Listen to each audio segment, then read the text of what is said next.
베드로전서 5장 12절부터 14절을 제가 대신 봉독해 드리겠습니다. 하나님의 말씀을 들으십시오.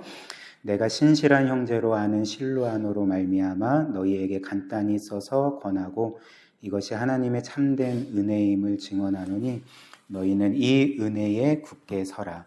택하심을 함께 받은 바벨론에 있는 교회가 너희에게 무난하고 내 아들 마가도 그리하느니라. 너희는 사랑의 입맞춤으로 서로 무난하라. 그리스도 안에 있는 너희 모든 이에게 평강이 있을지어다. 아멘. 우리가 지난주에 이 베드로전서의 마지막 부분, 즉 사도 베드로가 이제 그 서신을 받는 당시에 소아시아에 있는 그 교회와 성도들에게 마지막 인사를 전합니다. 그래서 지난주에 우리가 이제 12절 말씀을 통해서 이 인사말, 마지막 인사말을 우리가 살펴보았는데요. 우리가 지난주에 살펴본 말씀을 잠시 기억을 해보면 일단 사도 베드로는 마지막 인사말을 전하면서 이 베드로 전서가 그 실루아노라는 그 신라라는 그 동료, 그 함께 복음을 전하는 그 사역자를 통해서 전해졌다는 것을 밝혔고요. 그리고 더 나아가서 이 베드로 전서가 너희에게 참된 은혜임을 내가 증언한다 이렇게 말하지 않았습니까? 그래서 베드로 전서가 하나님의 참된 은혜를 증언한다라는 것은 그 베드로 전서 안에 담긴 복음의 메시지가 우리에게 주신 하나님의 참된 은혜임을 말해주는 그 말씀이 된다 우리가 함께 살펴보았죠. 그래서 베드로전서도 그렇고 성경 전체에서 우리에게 알려주는 복음의 핵심이 무엇입니까? 참 영광의 하나님께서 죄인들을 우리를 버리지 아니하시고 심판하지 아니하시고 그 하나님께서 우리를 우리의 행위에 따라서 대하지 아니하시고 도리어 그분의 그 무한한 사랑과 은혜로서 우리를 끝없이 대하시는 것, 그리고 우리를 구원하시기 위해서 심지어는 그분의 그 영원하신 외아들을 우리 대신 십자가에 못 박아 죽이심으로써 우리를 구원하신 것, 그리고 우리를 그분의 자녀로 삼아주신 것, 이것이 바로 우리를 향한 복음이자 하나님이 베푸신 참된 은혜임을 내가 증언하노라. 이렇게 사도 베드로가 마지막으로 이 성도들에게 밝히고 있는 거죠. 그리고 더 나아가서 이렇게 하나님께서 우리를 은혜로 대하시고 그 아들의 핏값으로 우리를 구원하신 이 복음을 우리는 늘 이제 기억해야 된다. 그래서 마지막으로 너희는 이 은혜 위에 굳건히 서야 된다. 우리에게 이렇게 권면하지 않았습니까?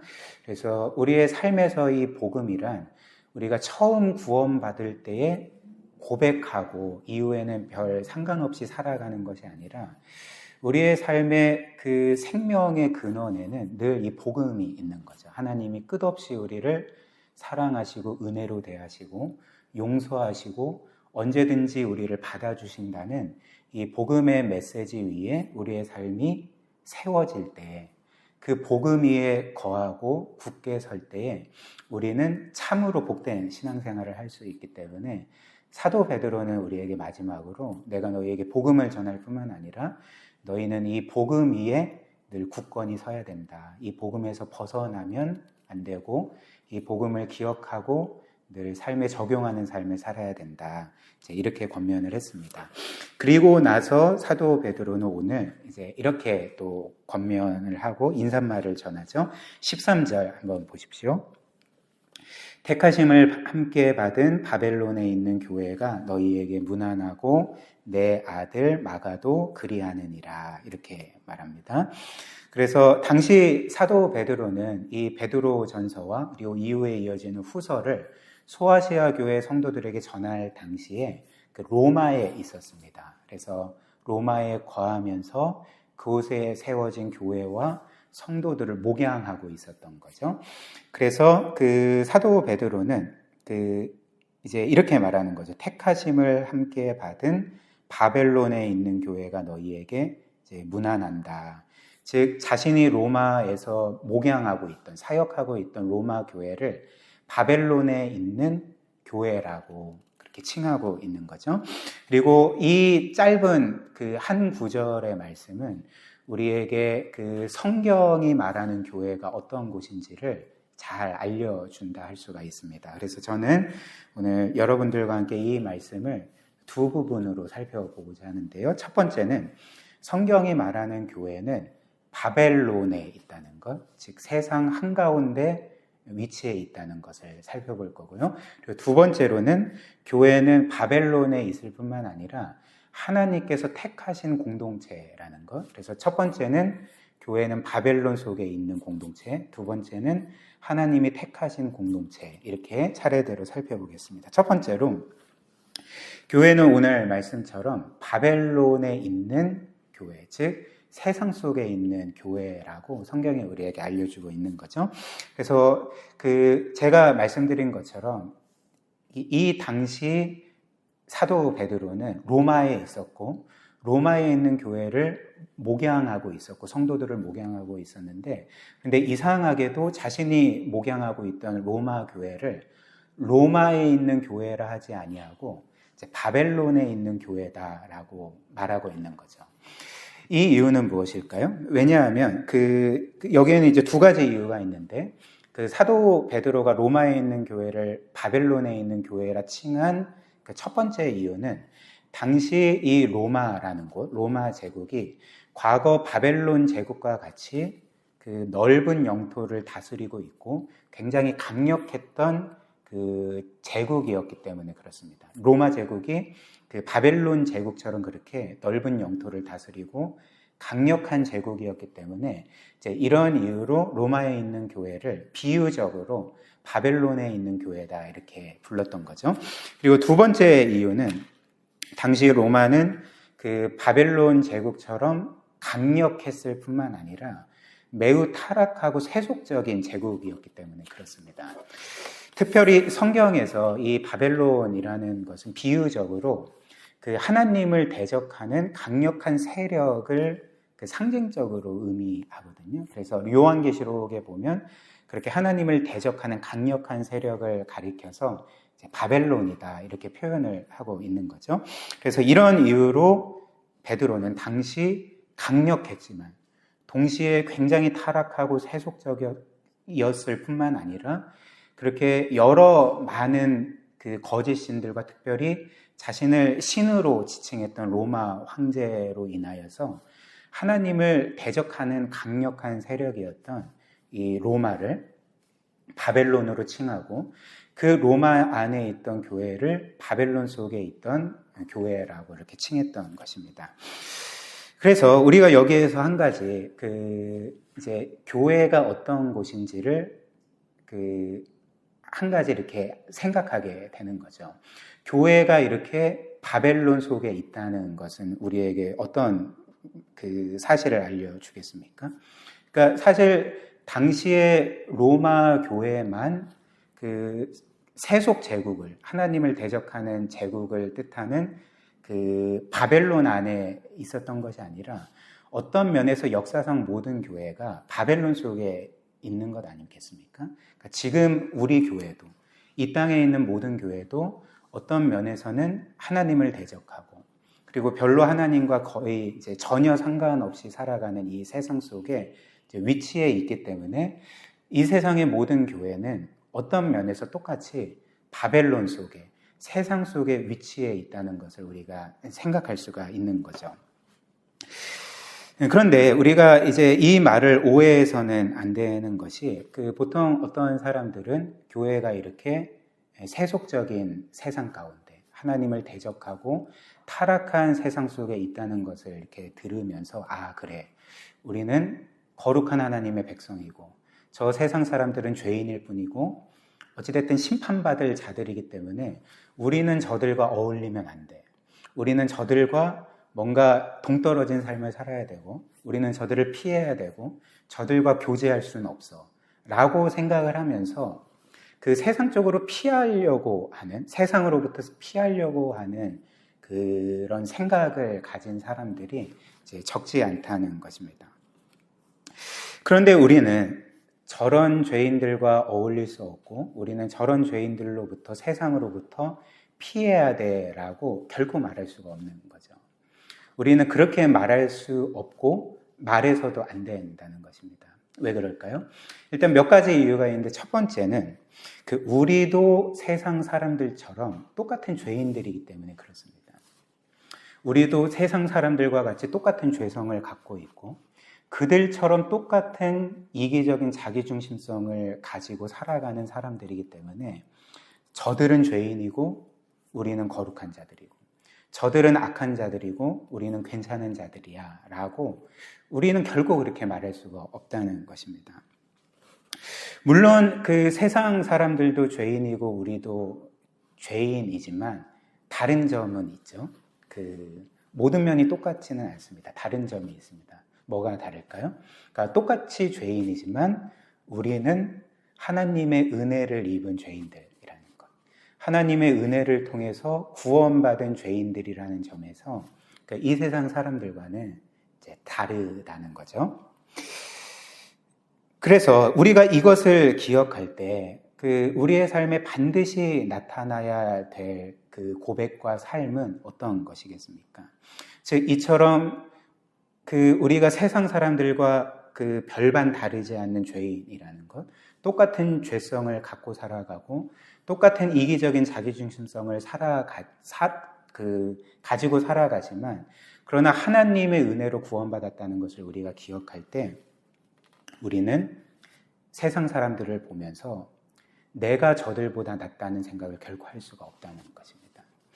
우리는 어떤 사람을 만나든지 간에 그들 앞에 겸손할 수 있고, 그리고 나는 기독교 신앙을 갖고 구원받은 성도라 할지라도 나 외의 모든 사람을 나보다 훌륭히 여길 수 있고, 그리고 그들을 겸손함으로, 특별히 우리가 하나님으로 받은 사랑과 은혜로서 그들을 끝없이 대할 수 있는 것이 이제 은혜를 아는 성도의 고백이자 삶인 것입니다. 그리고 그 다음 두 번째로, 우리가 이렇게 세상을 죄악시하면서 세상을 향해서 등지며 살아갈 수 없는 또 다른 이유가 있는데요. 그것은 바로 우리 주께서 교회와 성도들의 정체성에 대해서 이렇게 말씀하셨기 때문에 그렇습니다. 너희는 세상의 빛이고 너희는 세상의 소금이다 라고 말씀하셨기 때문에 그런 거죠. 우리 잠시 베드로전서 이 말씀을 책갈피로 좀 표시해 놓고 마태복음 5장을 한번 보겠습니다. 마태복음 5장 13절부터 16절 한번 같이 보겠습니다. 마태복음 5장 13절부터 16절까지.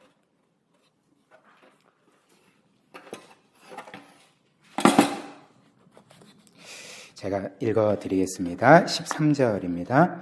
너희는 세상의 소금이니 소금이 만일 맛을 잃어버리면 무엇으로 짜게 하리요? 후에는 아무 쓸데없어 다만 밖에 버려져 사람에게 밟힐 뿐이니라.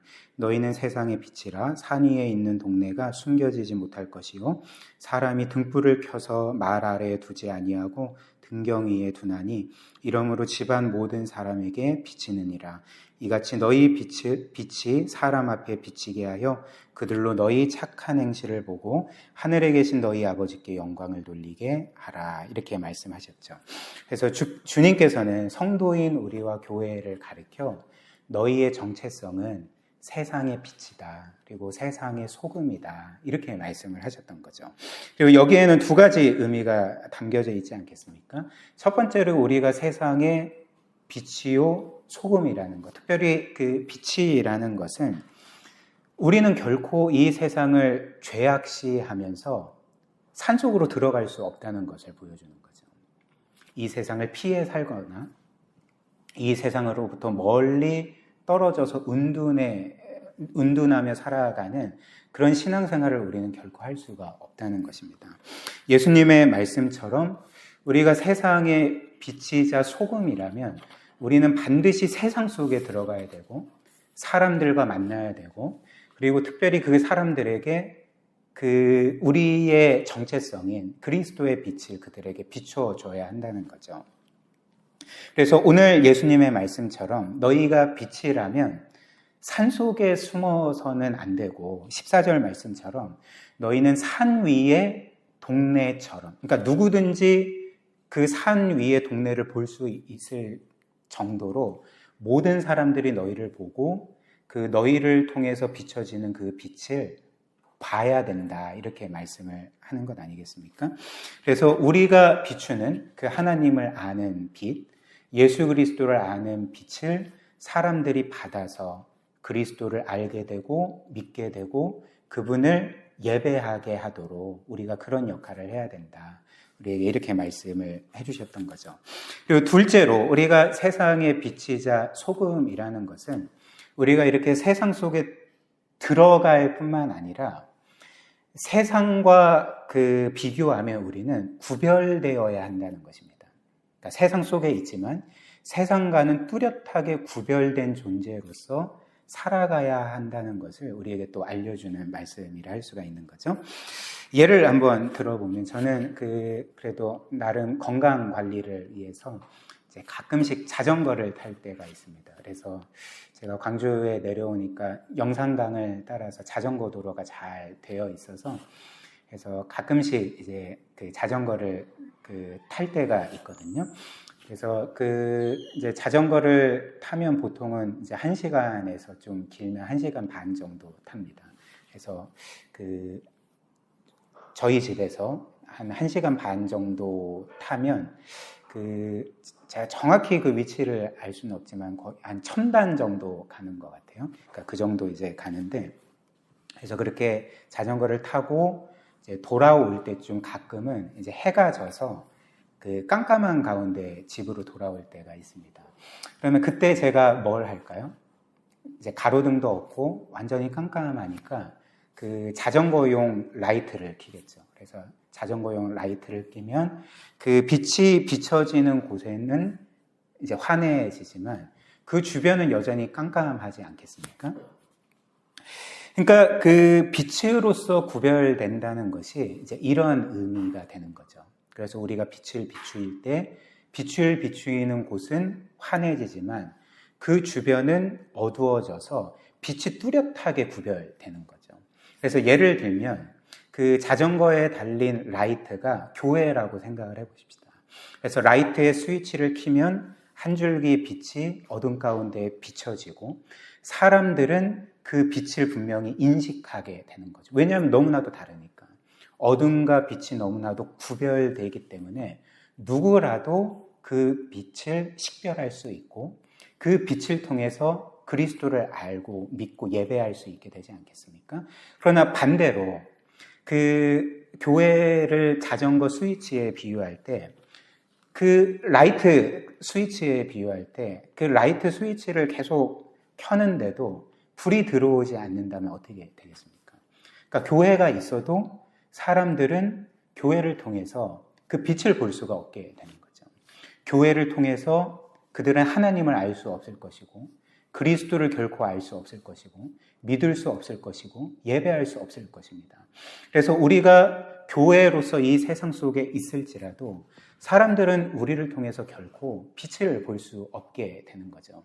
그렇다면 어떤 면에서 우리는 이거는 좀 심한 말이지만 그 세상 속에 있지만 있으나 마나한 그런 존재가 되어버리지 않겠습니까? 그러니까 주님께서 원하시는 것이 바로 교회가 세상 속에 있을 뿐만 아니라 우리의 정체성대로 빛을 비추어서 세상과 분명하게 구별된 그 삶과 모습으로 살아가면서 이 세상이 우리를 통해 그 빛을 볼 수 있도록, 그래서 그리스도를 보고 그분을 믿음으로 구원에 이르고 예배할 수 있도록 해야 하는 것이 바로 우리의 역할인 거죠. 바로 이것이 오늘 성경이 우리에게 알려주는 그 바벨론 속에 있는 교회라는 그 말씀의 의미가 되는 것입니다. 그 다음 두 번째로, 이제 교회는 바벨론 속에 있을 뿐만 아니라 택하심을 받은 공동체인 거죠. 14절 다시 보십시오. 이렇게 말하죠. 택하심을 함께 받은 바벨론에 있는 교회가 너희에게 문안한다. 택하심을 함께 받은 바벨론에 있는 교회가 너희에게 문안한다. 그래서 교회는 바벨론에 있을 뿐만 아니라 택하심을 받았다. 우리에게 이렇게 알려줍니다. 여기에서 교회가 택하심을 받았다는 것은 어떤 의미일까요?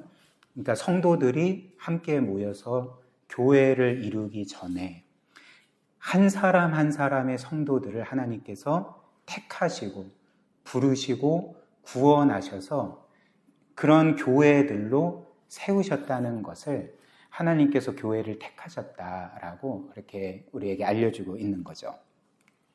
그래서 오늘 성경은 그 교회를 택하셨다 말씀할 때 그것은 교회를 구성하는 우리 개개인을 그 전에 이렇게 택하셨다는 의미가 된다는 것입니다. 그리고 우리 모두가 그 고백하는 것처럼 하나님께서 우리를 택하셨다는 것은 어떤 의미겠습니까? 하나님께서 우리의 삶을 쭉 보시고 그래 저 녀석은 뭔가 내가 택할 만하구나. 저 녀석은 뭔가 좀 선하고 훌륭하기 때문에 내가 택해야 되겠다. 그러니까 이런 식으로 하나님이 택하셨다는 것이 아닌 거죠. 하나님께서는 그 성경에 따르면 우리를 영원 전부터 택하셨다 이렇게 말씀을 합니다. 그리고 영원 전부터 택하셨을 뿐만 아니라 우리의 모든 삶을 아신 가운데 우리를 택하셨다 말씀을 하는 거죠. 그렇다면 만약 이렇게 하나님께서 저와 여러분들을 영원 전부터 여러분들의 모든 것을 아시는 가운데 택하셨다고 하면 하나님은 우리를 택하실 만 하십니까? 만약에 한번 생각을 해보십시오.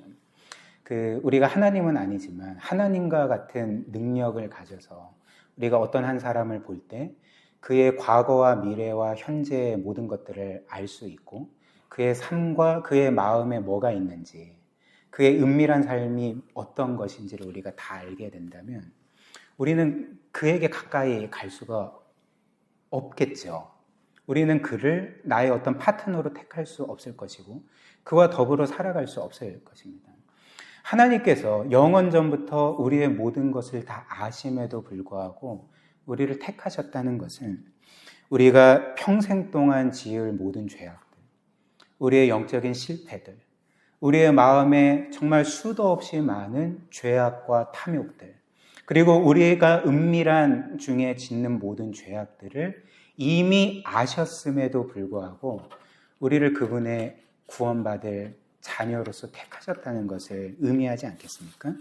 그렇다면 이 모든 것을 아셨음에도 불구하고 하나님이 우리를 택하셨을 때 우리를 택하신 이유가 무엇일까요? 제가 말씀드린 것처럼 그것은 우리의 선함도 아니고 우리의 훌륭함도 아니고 우리가 뭔가 하나님께 이후에 드릴 수 있는 어떤 순종이나 헌신도 아닙니다. 하나님께서 이런 우리를 택하신 유일한 이유는 하나님의 사랑과 은혜밖에 없다는 거죠. 그래서 이런 사실을 성경이 우리에게 분명하게 알려주는 말씀이 에베소서 말씀인데요. 우리 에베소서 1장 3절부터 7절 한번 봅시다. 에베소서 1장 3절부터 7절 말씀.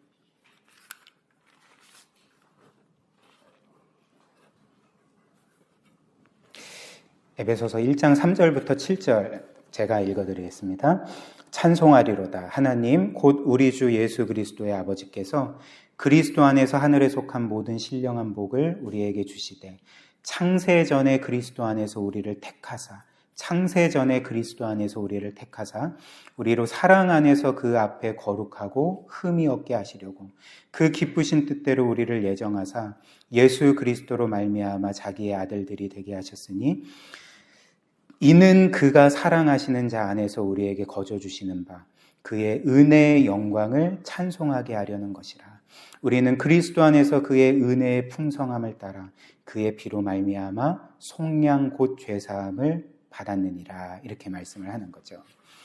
하나님께서 창세 전에 죄인일 뿐인 우리를 택하시고 구원하신 목적을 뭐라 말씀하십니까? 그 은혜의 영광을 찬양하게 하려 함이니라. 바꿔 말하면 하나님께서 우리를 택하신 그 이유가 무엇이라고 말하는 것입니까? 하나님의 우리는 결코 상상도 할 수 없는 그 은혜가 우리를 택하셨고 그런 우리를 구원하셨고 그래서 그 은혜를 경험한 우리가 그 은혜의 영광을 찬양하게 하시려고 우리를 택하셨다 이렇게 말씀을 하는 거죠. 그래서 이와 관련해서 그 팀켈러 목사님이 이런 말씀을 하신 적이 있습니다. 하나님께서는 우리의 영적인 밑바닥까지 다 아심에도 불구하고 그런 우리를 하늘 높이까지 사랑하십니다. 우리의 영적인 밑바닥까지 아시는 하나님께서 우리를 하늘 높이까지 사랑하십니다. 이것이 바로 우리가 받은 사랑 아닙니까? 그렇다면 마지막으로 교회는 어떤 곳일까요? 이렇게 아무 자격 없는 죄인일 뿐인 우리를 사랑하시고 우리에게 한없는 은혜를 베푸시고 구원하시고 자녀로 삼아주신 그 하나님의 놀라운 사랑과 은혜 때문에 우리는 하나님께 은혜의 영광을 돌릴 뿐만 아니라 우리 서로를 겸손함으로 대하고 끝없는 사랑과 은혜로 대하고 다른 이들을 나보다 더 훌륭히 여기고 낮게 여기고 그리고 다른 이들을 끝없이 용서해주고 용납해주고 받아주는 곳이 바로 하나님께서 세우신 이 교회라는 것입니다. 이 세상에 이런 사랑과 받아들여짐이 있는 공동체가 있겠습니까? 교회만이 이 모든 것들이 가능하다는 거죠. 그래서 세상에 결코 사랑받을 수 없는 사람들이 사랑받는 곳, 이 세상에서는 결코 환영받을 수 없는 사람들이 환영받는 곳, 이 세상에서는 결코 받아들여질 수 없는 사람들이 정말 모든 이들에게 받아들여지고 환영받고 사랑을 받고 섬김을 받는 곳이 그런 유일한 곳이 바로 교회라는 것입니다. 왜냐하면 교회는 하나님이 베푸신 은혜를 알고 믿고 고백하는 사람들로 이루어진 유일무이한 공동체이기 때문에 그런 것이죠.